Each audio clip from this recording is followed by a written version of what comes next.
Hello and welcome to the world wide post. दोस्तों, Gujarat vibrant summit से related major updates निकल कर आ रही है।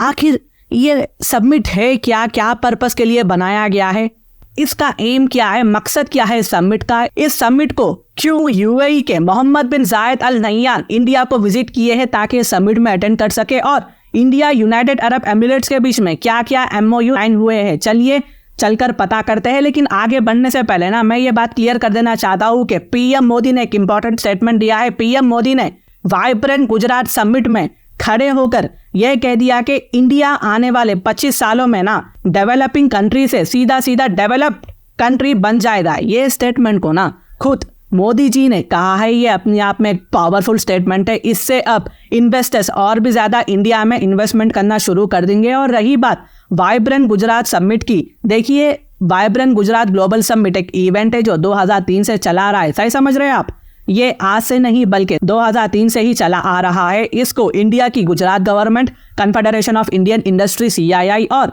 इंडेक्स TB के साथ मिलकर होस्ट किया जाता है। ये समिट एक प्लेटफॉर्म है जहां दोस्तों ग्लोबल लीडर्स, पॉलिसी मेकर्स और इंडस्ट्री के एक्सपर्ट्स एक जगह मिलकर गुजरात की डेवलपमेंट और इन्वेस्टमेंट अपॉर्चुनिटी पर डिस्कस करते हैं। उन्हें इंडिया में एक तरह से ना इन्वेस्टमेंट एंड डेवलपमेंट करने का मौका भी मिलता है। अब देखो गाइस, यहाँ पर ना हिज एक्सेलेंसी हाइनेस मोहम्मद बिन जायद अल नह्यान और मोदी जी इस ग्लोबल समिट को अटेंड करते हैं। ये 10th vibrant Gujarat global summit है जो जनवरी 10 से लेकर ना जनवरी 12 2024 तक महात्मा मंदिर कन्वेंशन एंड एग्जीबिशन सेंटर, जिसे गांधीनगर गुजरात में होस्टिंग किया जा रहा है। समिट का थीम है गेटवे टू द फ्यूचर और पीएम मोदी वेरियस कंपनी के CEO से भी इंटरैक्ट कर रहे हैं समिट में। इसे गुजरात की गिफ्ट सिटी में किया गया है। इस समिट में ना वेरिएशंस ऑर्गेनाइजेशन के लीडर आपको देखने को मिलेंगे, जैसे कि वर्ल्ड बैंक हो गया, एशियन डेवलपमेंट बैंक जिसका हेडक्वार्टर आपको फिलीपींस में देखने को मिलेगा, और international finance corporation along with regional organisations like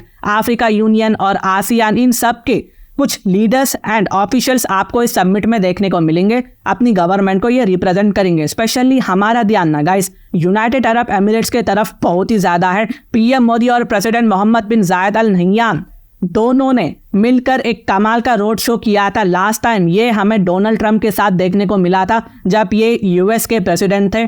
अब ये खैर फॉर्मर प्रेसिडेंट है। जब ये इंडिया आए थे, दोनों तरफ के बीच की मीटिंग में मोदी और MBZ के बीच में ना 4 memorandum of understanding MOUs finalise किए गए, जिसमें से एक MOU United Arab Emirates investment ministry और इंडिया रिन्यूएबल एनर्जी मिनिस्ट्री के बीच में था। ये MOU investment corporation in renewable energy के सेक्टर पर किया गया था। इस MOU का मकसद ये है कि इंडिया में ना अप टू 60 गीगावाट तक की रिन्यूएबल एनर्जी प्रोजेक्ट को शुरू किया जाए, ताकि इंडिया अपने दिए हुए कमिटमेंट के मुताबिक वो 2070 तक अपनी कार्बन एमिशन को पूरी तरह से खत्म कर देगा और 2030 तक अपनी बिजली को 50% तक ना गाइस रिन्यूएबल सोर्सेज से हासिल करेगा।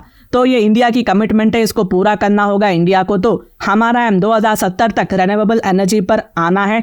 दूसरा MOU जो यूनाइटेड अरब एमिरेट्स के investment ministry and ministry of food processing industry of India के बीच में हुआ है। इस पर फोकस ये किया गया कि दोनों कंट्रीज मिलकर फूड पार्क डेवलपमेंट पर काम करेंगे, ताकि इंडिया की food market United Arab Emirates के फूड मार्केट तक आराम से पहुंच पाए। और UAE इंडिया कोलैबोरेशन से हमें फ्यूचर में advance agriculture technology, clean technology, renewable energy solution agriculture में यूज होता हुआ देखने को मिलेगा। याद रखिए, इंडिया की एग्रीकल्चर मार्केट फ्यूचर में बढ़ने ही वाली है, कोई डाउट नहीं है इसमें। दुनिया को इंडिया की एग्रीकल्चर की जरूरत है, दुनिया को इंडिया के खाने की जरूरत है। यूनाइटेड अरब एमिरेट्स ये बात बहुत ही अच्छी तरीके से जानता भी है। और इसके लिए ना गाइस दी मेगा फूड पार्क स्कीम, जो कि एक गवर्नमेंट स्कीम है, इसका एक क्रिटिकल रोल होने वाला है ये सब डेवलपमेंट्स करने में। तीसरा MOU जिसे इंडिया यूनाइटेड अरब एमिरेट्स ने साइन किया है वो MOU है investment corporation in health care projects.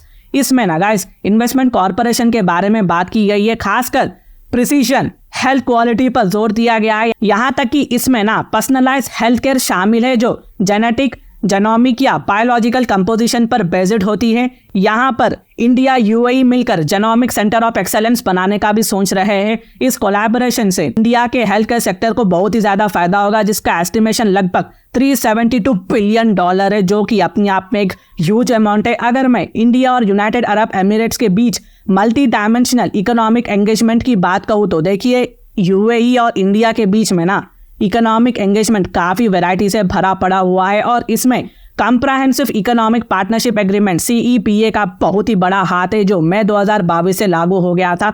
अप्रैल 2022 से मार्च 2023 तक दो देशों के बीच का ट्रेड लगभग $84.5 बिलियन तक पहुंच चुका है और एक्सपेक्ट ये किया जा रहा है कि 2027 तक ये $100 बिलियन को पार कर देगा, ये एक्सपर्ट्स का कहना है। यूनाइटेड अरब एमिरेट्स, जो इंडिया के लिए 7वां सबसे बड़ा निवेशक है, यूएई ने 2023 में लगभग $18 बिलियन का एस्टिमेटेड इन्वेस्टमेंट किया था इंडिया में। तो यूएई ना गाइस इंडिया के लिए बहुत ही ज़्यादा इंपॉर्टेंट पार्टनर है। ये MOU एग्रीमेंट्स दोनों देशों के बीच एक ताकतवर वादा है कि वो एक दूसरे के साथ मिलकर काम करेंगे, रिन्यूएबल एनर्जी, फूड प्रोसेसिंग और हेल्थ केयर में अपना कोलैबोरेशन को और भी ज़्यादा बढ़ाएंगे, इंक्रीज करेंगे, जिससे इंडिया की इकोनॉमी में और भी ज़्यादा सुधार हो। इंडिया यूएई वादा करते हैं कि दोनों देश एक दूसरे के साथ गहरे रिश्ते बनाएंगे और साथ में काम करेंगे। इसमें ज्ञान का आदान प्रदान होगा, सरकार इंसेंटिव्स देगी और पब्लिक और प्राइवेट ऑर्गेनाइजेशन के बीच में रिश्ते बनेंगे। इससे यूएई और इंडिया के बीच में एक मजबूत इकोनॉमिक रिलेशनशिप बिल्डअप होगा।